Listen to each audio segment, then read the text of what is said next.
Ladies and gents, this is the moment you've waited for. Welcome to the behind-the-scenes tour at Lights on Thunder Road in Sebring, Florida. We had a great 2020 season with well over 1,200 visitors, which is at least 4 times more than our first show in 2019. Thank you to everyone who checked in while watching, shared the Facebook page, and told friends and family about it. Come look at my house and check out the front yard. The lights are timed to over 20,000 notes. Before taking down the 2020 display, I wanted to make a historical document of how the show is wired. You show us everything you've got.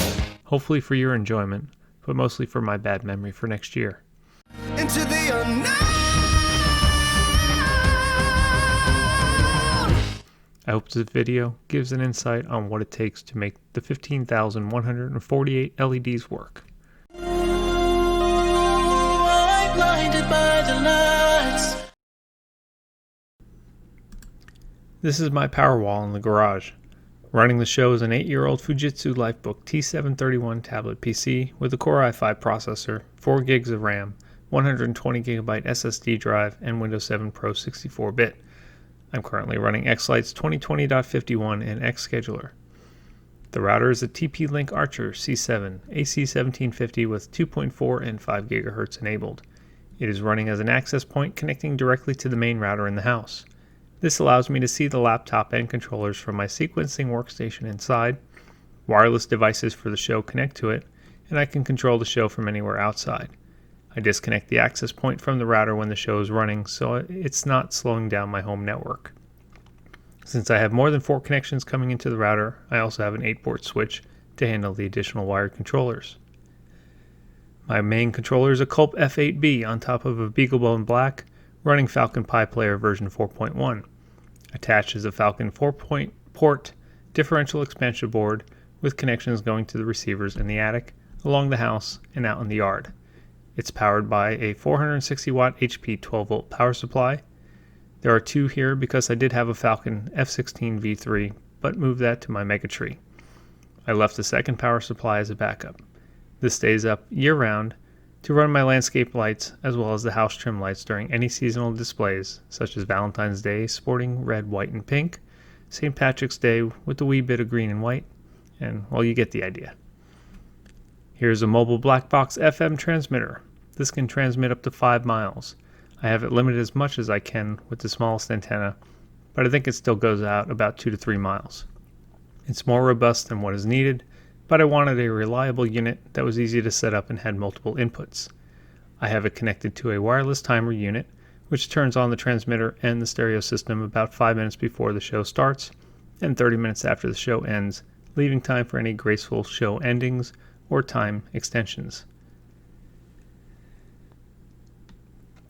The Sony receiver and amplifier go out to 2 speakers to hear the show in or out of a vehicle.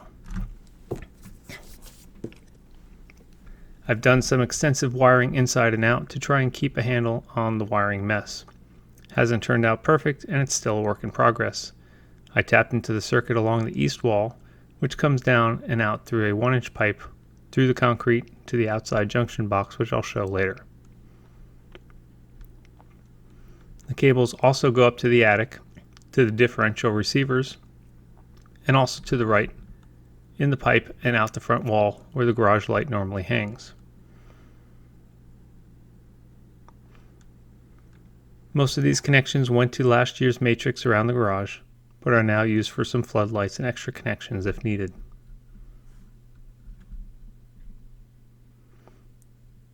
The first year I also tapped into both the dedicated garage 20 amp circuits and put power in several places in the attic and wired them to these switches where I can turn the power supplies on and off from here. One goes to the east and west peaks of the attic. The other goes to the north peak, which is actually the back of the house in the back patio. I plan on lighting up my screen enclosure for the pool. I have most of the Powerwall devices connected to a battery backup in case of a quick power outage. I don't have to wait for the router or laptop to reboot. You're now looking at the backside of the 5,952 pixel garage matrix, which was the major upgrade for 2020. I used 4 sheets of chroma mesh from Boscoyo that are 4 feet wide and 8 feet high, and 2 more sheets that were cut to about 20 inches each, which makes the total width 21 feet by 8 feet high. Pixels are 2-inch spaced, run at 30% brightness, and are 5 volts, which work out to cost much less than 12 volt pixels even with power injection. I built this controller box in a Husky 12-gallon latch container from Home Depot. Inside is a Culp F32B on top of a BeagleBone Black with 32 X-Connect pigtails, 16 coming out of each side of the box. I use X-Connect ends for 5 volt pixels and Reiwu ends for 12 volts. There are 2 360 watt PC power supplies, one running each half of the controller. There is room for expansion with 4 differential ports still available. I also added 16 power injection connectors. I have it wired as neat as possible along the ground with 16 custom-made extension cables going each way. It is set up for 200 pixels per port with whatever pixels remain on the last port to complete each sheet. There is power injection at pixel 100 and 200. I soldered pixel 100 with the Y power cord that came from my landscape lights. The other end I soldered an X-Connect with just the power and ground to plug into the end of the string with the red tape. I also split the incoming X-Connect wire near the connect point, which has the blue tape, to break out the power and ground, which plugs into the Y splitter cord. So I have one X-Connect cable from the controller port that also feeds the power injection points of that 200 string. A little extra soldering, but creates less wires from the controller box.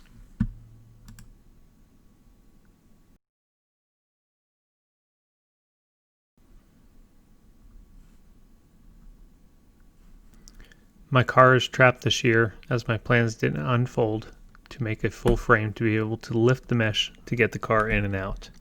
Next year's project. The matrix power supplies are plugged into the dedicated garage circuit.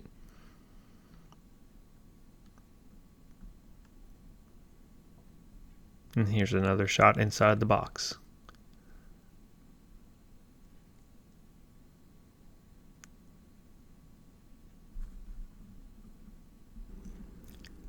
Here's a shot of the pipe that went to the right of the power wall. The blue cable going down is for the F32B on the matrix. The rest go through the hole to the outside. As you can see, I installed pull strings everywhere to make it easy as I add more connections. I still haven't cleaned up some of the connections from last year, where the old matrix was on the wall.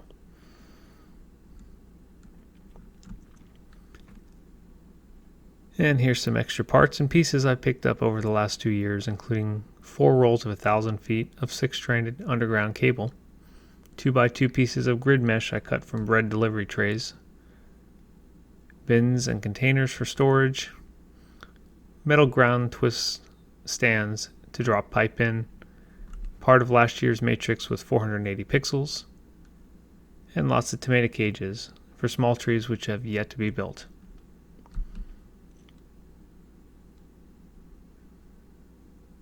All my tools in the back, Cat 5 wire,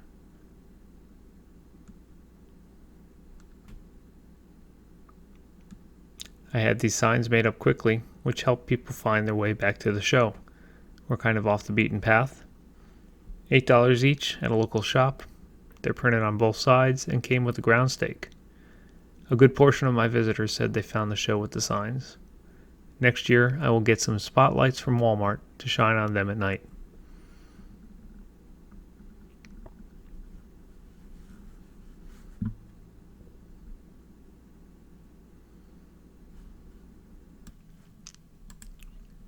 Heading outside, I took one of my CG 2000 boxes from 2019 and mounted it on this wall for the landscape lights that go along the left driveway and back of the house.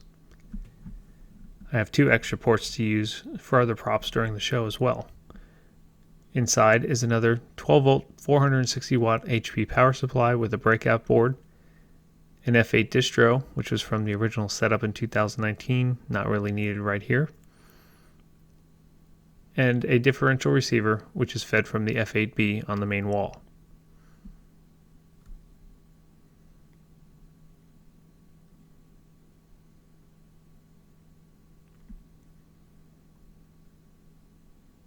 This set of 18 lights goes along the side and around the back of the house.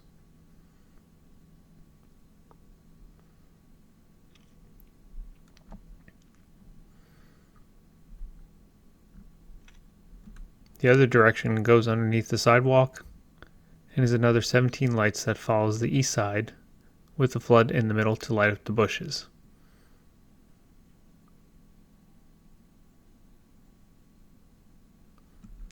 The floodlight could stand for some cleaning.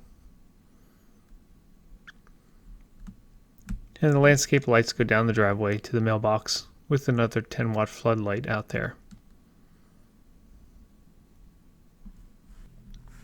On the other side of the garage, here's where I came through the wall into this junction box. I left room to go up just in case I needed an additional box with more wires. This box brings out power where the GFCI outlet is on the circuit. I have a plate for the right side with Cat5 and a hole for the pigtails, which I will install later. The extension cables go to the landscape lights along the right side of the driveway here. Hi, Elsa. And along the front of the house.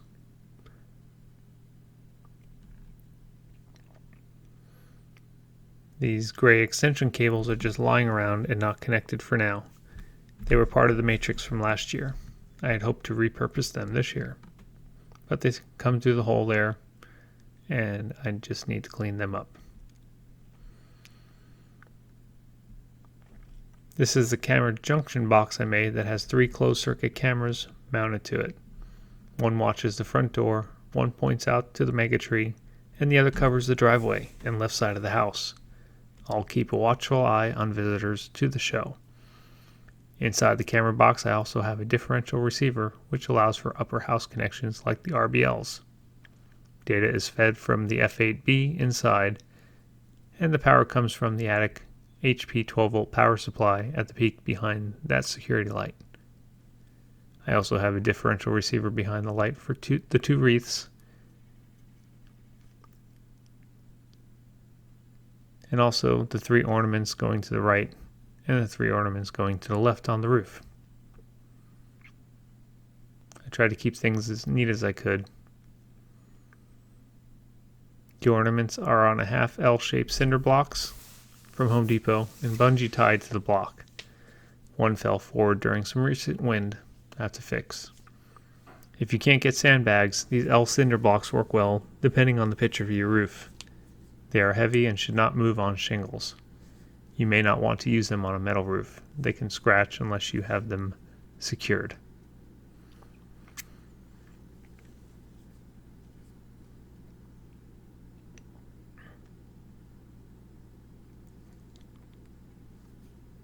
Coming out of the receiver and the camera box are the pigtails that connect the 13 RBLs. They hang from holes in the aluminum J-channel for the trim lights. The RBL wires are zip tied and pulled tight to keep it neat. I can use the high receiver for additional lighting that may be needed under the eaves or on the roof.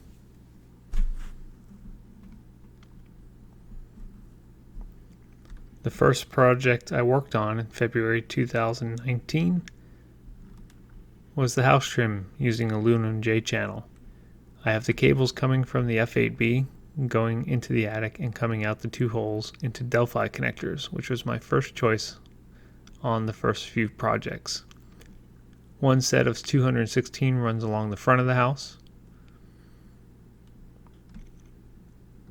The other set of 249 run along the garage, along the side, and then up and down the peak. I cut and drilled the J-channel, mounted it, then pushed the lights in. It's easier to do it that way because the excess weight in the J-channel makes it harder to hang. This CG2000 box I created quickly for the front door area. It controls the roof spots and the window with the wreaths. I'm contemplating mounting it permanently up and out of sight. I plan on adding more pixels around the door, mostly for verticals. Inside is another 460 watt HP power supply with the 90-degree breakout board from Wizard of Wire. It has a 4-port differential receiver and power injection ports. These boards are so quick and easy to drop in a box with an HP power supply and get additional connections. I have 4 pigtails coming out, and the Cat 5 goes to the F8B on the main wall.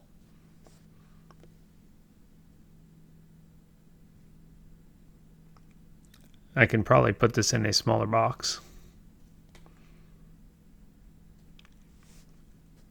One connection goes up to the roof spotlights. I made a quick PVC frame and bolted the spotlights to the 1-inch PVC pipe, which puts them about 3 feet high. I have the pipe secured to a board that has a notch cut to loop over the solar rail mounts. The spots shine on the roof since I can't put many props up there due to the solar panels. I primarily have them to spotlight a 30-second solar advertisement I made that plays during the show.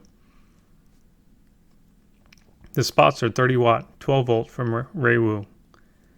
These are really bright and well worth it over the 10 watt spots that I had last year. I have 2 more on the ground, and each one lights up half of the front house. When I didn't have the front door box, this was lighting the area that the window frames now light up. The windows are also connected to this controller box. This window has 124 pixels and goes into 2 54 pixel wreaths, 232 pixels running at 30%. The wreaths are mounted by hanging wire wrapped around the J-channel frame.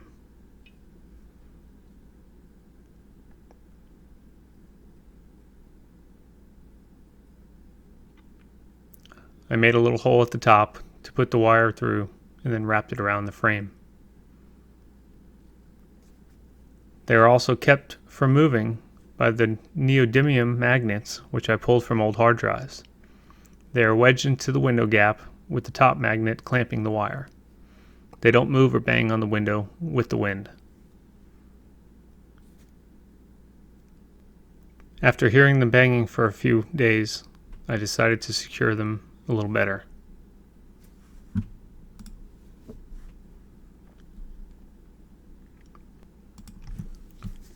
The other window has 86 pixels, also mounted in permanent J-channel, matching the trim. I did have a 5th wreath here, as you can see the wire is still hanging, but moved it to the new 8-foot tree since it was the biggest prop I had that would look good as a tree topper.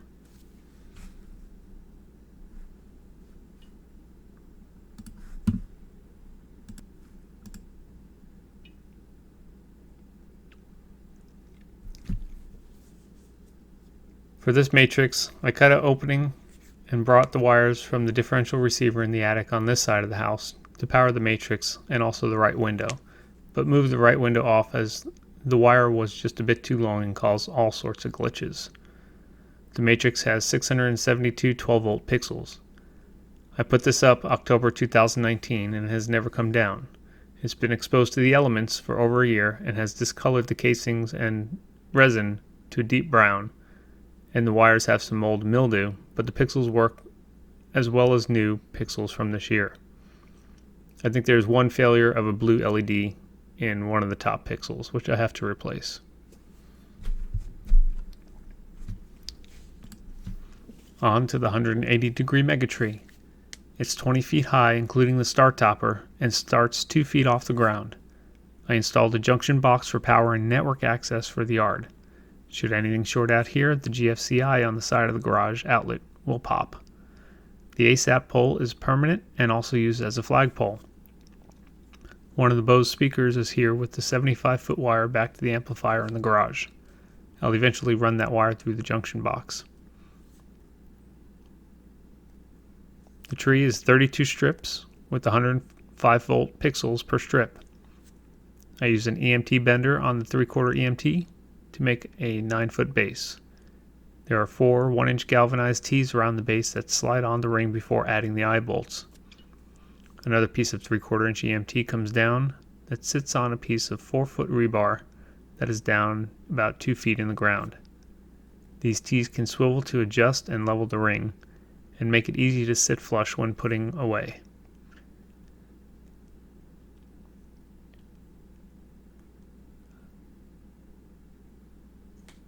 This year I went from 12-inch augers to 36-inch augers that go down 32 inches. We had a lot of rain toward the end of the 2019 season, and the 12-inch failed to hold. Around here we just have soft sand, and the water table is about 3 feet down, so not much support. I used a decent gauge wire and wrap it several times, then twist it around the auger hook. This gives the downward strength when I crank the tree up. I space the tees evenly and put the augers next to them, so it's pulling down on the rebar, not the middle of the EMT.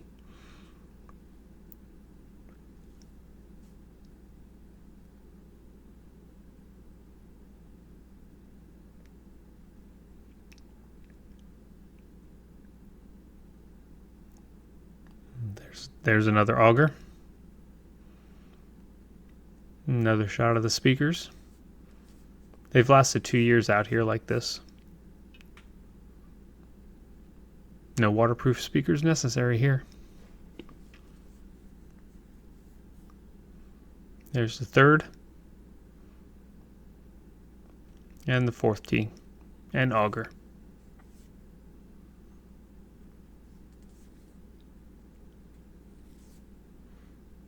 The ASAP pole has been great, and I highly recommend it for trees 8 foot to 25 foot.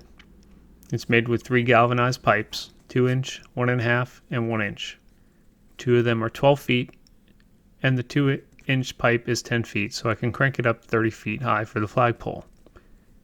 You can see the 2 guy wires coming off the topper, and go to 2 more 3-foot augers to give the back pole, since it's a 180-degree tree and all the force is on the strips on the front. I buried the support pipe and flange 3 feet deep with 3 bags of concrete and rebar for support, making it a permanent ASAP pole. I measured and drilled 32 holes in the EMT and put these long eye bolts and 2 nuts, which allow me to adjust each strip's tension and alignment to the other strings. The eye bolts needed to be opened using a clamp and vice grips so I could hook on the strips. The strips have a grommet on the top and the bottom for some added strength. It came from Harbor Freight. These strips had JST connectors, which I cut off and used a 3-meter X-Connect extension cable that I cut to 2 meters, leaving a 1-meter piece to use as a pigtail elsewhere. I soldered the 2-meter extension to the string, and these 5-volt sets had a power injection lead, so I soldered them at the start to a 2-wire cable and ran it up the strip, soldering the power injection at pixel 51 injection leads, and then pixel 100 at the other end where I cut that JST connector off. I also printed some strip supports and put a steel cable through to minimize the strip wind sail effect, which has worked fabulously. I may print 32 more and do 2 sets, each at 1/3 and 2/3 of the way up.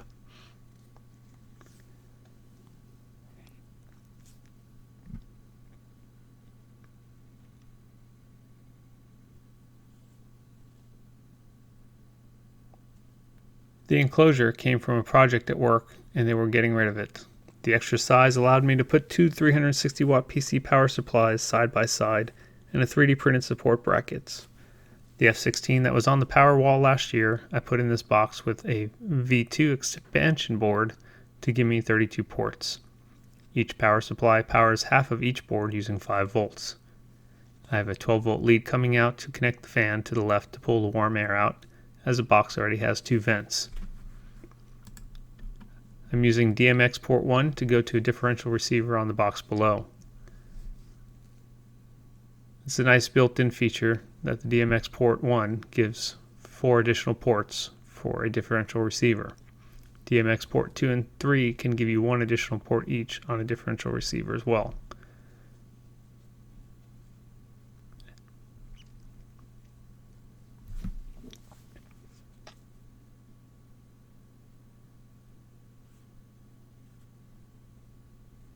All the pigtails come out, but I was lazy and did not label any of them. But they go from left to right, 1 to 16 in the front and 17 to 32 in the back. The white network cable comes from the DMX port to the CG2000 box below to feed a differential receiver. This has a 700 watt HP power supply with a breakout board and another F8 distro for power injection. These ports control the P stakes in the front and back half of the yard, and one port controls a 297 pixel star on the Megatree. So the back half, there's 250 P stakes, 250 pixels on the P stakes, and same thing with the front half. The star is a 270 pixel 46 inch Boscoyo star, but I drilled another 27 holes to add additional layers of another inner star, full arm spinners, and just light up more of the middle. You can see the difference here.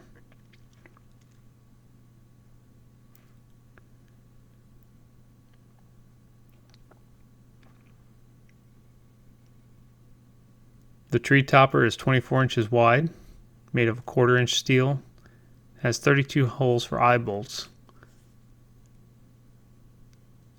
The eye bolts were also opened up to allow inserting the strips. And you can see the grommets on the top as well. I had them space the holes so the strips would be close but not overlap, so this year each strip gets its own hook.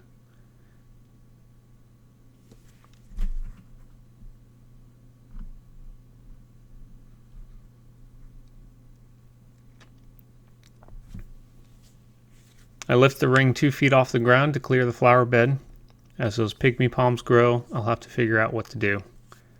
I also have landscape lighting in the flower bed along with the 10-watt spotlight. These weren't set up this year with the show, but are used with the rest of the landscape lighting.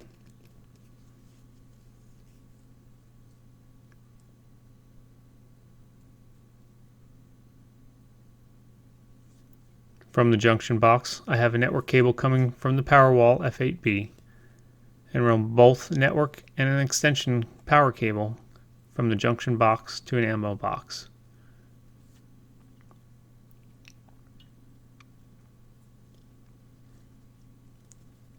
It had just rained, so I won't open that box, but I will show an identical one on the other side of the driveway. This box powers the 300 pixel driveway run. I have the green 12-inch stakes every 10 pixels zip tied to the pixel strips.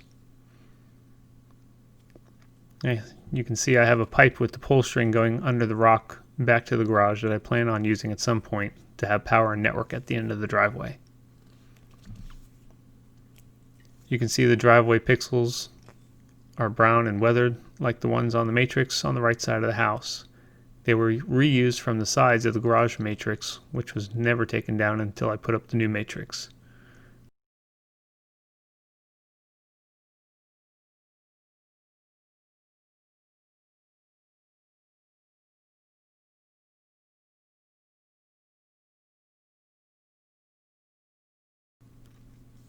The ammo box also powers the two 100 pixel spheres, which I have a video showing how to make these.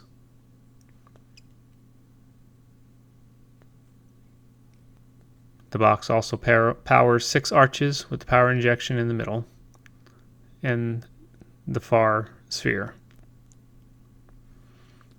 The spheres, I just have a 1/2 inch EMT pole slid over a piece of rebar to hold up the spheres. I have 2 small pieces of rebar spaced 5 feet with each end of the arch PEX tubing going in, and then a 4-foot fence stake to keep it straight up and possibly hang other props on at some point in future shows. This whole side is a new addition for this year.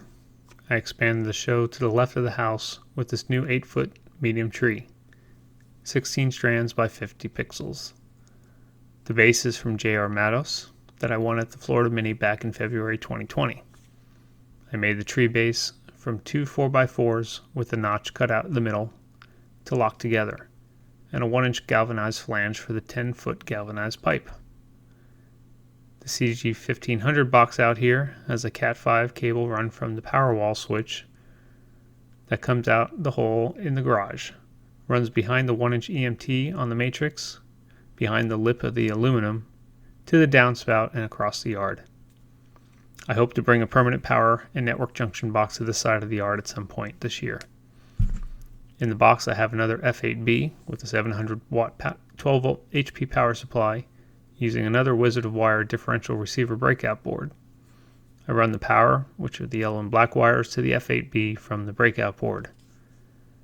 Not sure if you noticed from the other right angle boards that I did a quick Sharpie labeling, since outputs are wired different than the Falcon and Colt Phoenix connectors. I have 8 pigtails from the F8B and 4 from the receiver board coming out, but don't use them all yet. I have 4 ports going to the tree, running 200 12 volt pixels on each port. I also have 2 ports going to the 4 spinners. The other blue network cable goes to the end of the driveway on the left into another ammo box. I plan on putting a mini 4-port hub here to feed my 3x2 P5 panel that I'm turning into a North Pole sign next year. I have another 2 ports to the 480 pixel matrix, which is the other half of the top garage matrix from last year. This is basically my Tune2 sign, which displays the 92.5 and like us on Facebook, as well as use it in a sequence for more blinkly flashy. It looks deformed because of how I put the 12-inch augers holding down the ring. It doesn't really affect the sign much, but next year I will set the augers directly under or just inside the ring circumference. Here's the 5th wreath I mentioned earlier that I use as this tree star. The topper is 12 inches wide, made of 1/4 inch thick steel as well. It was the topper on the mega tree last year, but I had to double up the strips on each hook as it wasn't wide enough to support all side by side. If you look at videos from the 2019 mega tree, you can see the difference of a 12 inch to 24 inch topper that makes with the pitch of the tree using the same 9-foot base ring. But this tree has given me nothing but problems this year with brand new 12 volt pixels. I replaced at least 10 and I still have data issues on the left string. I finally put out the 4 spinners I won from the 2019 Florida Mini. I printed mounting brackets for the 1/2 inch EMT and made the poles 4 foot and 5 foot tall. I also printed the pixel pole vertical mounts for the top and bottom, but didn't get to finish them this year. I'm disappointed in what I don't finish making, but also know it will be a new feature for next year.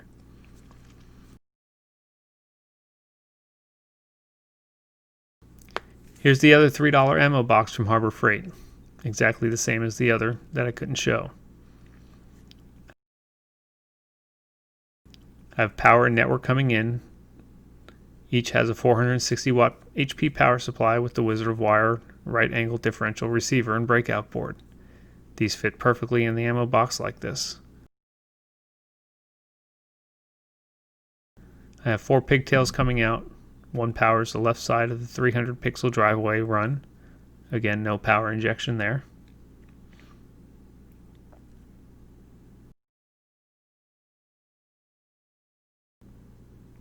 One port goes to the 3rd sphere and 1 arch, and another for the other 3 arches. I used to have these arches on the other side, so the inputs are on the opposite sides, and I had to run a few 3-meter extension cables to power everything correctly.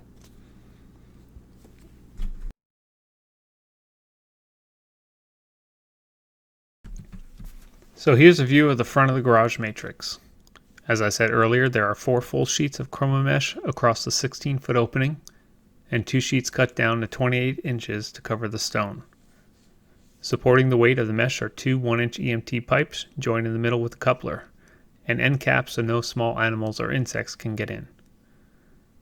There are 4 1/4 inch by 4 inch long hooks going into the concrete, which the EMT locks in. I zip tie each section of the mesh loosely, then level it by tightening each zip tie little by little until it's all even with the other mesh. Then I zip tie down the seams every few holes to make it all come together. I've had people tell me it looks like a projector image from the street, which is great to hear. You can't read some small text in videos, but it looks great overall. You may be able to see I put clear silicone on every pixel to keep them in the holes. These are Array $5 promo specials with X-Connect ends, and the pixel casings are not all 12mm in size. I bought the clear 3-inch silicone caulk and put a nice ring around each pixel that holds them in place. It's an extra step, but haven't had any issues of any falling out. And the coup de grace is Frosty with the missing nose. I rescued him from a neighbor who was throwing him out. I don't light him up, but it adds some decor. And that about does it for the 2020 show. 15,148 pixels made it to the yard this year. 2 F8Bs with Beaglebone Blacks and 1 Falcon F16 V3 run the show. I also have a Pi Zero that controls my inside Christmas tree with 676 pixels plus another 40 for the tree topper, and a Pi Zero W that controls my top hat with 4 8x32 panels. It all works seamlessly to bring enjoyment to everyone that comes to see the show. Thanks for watching.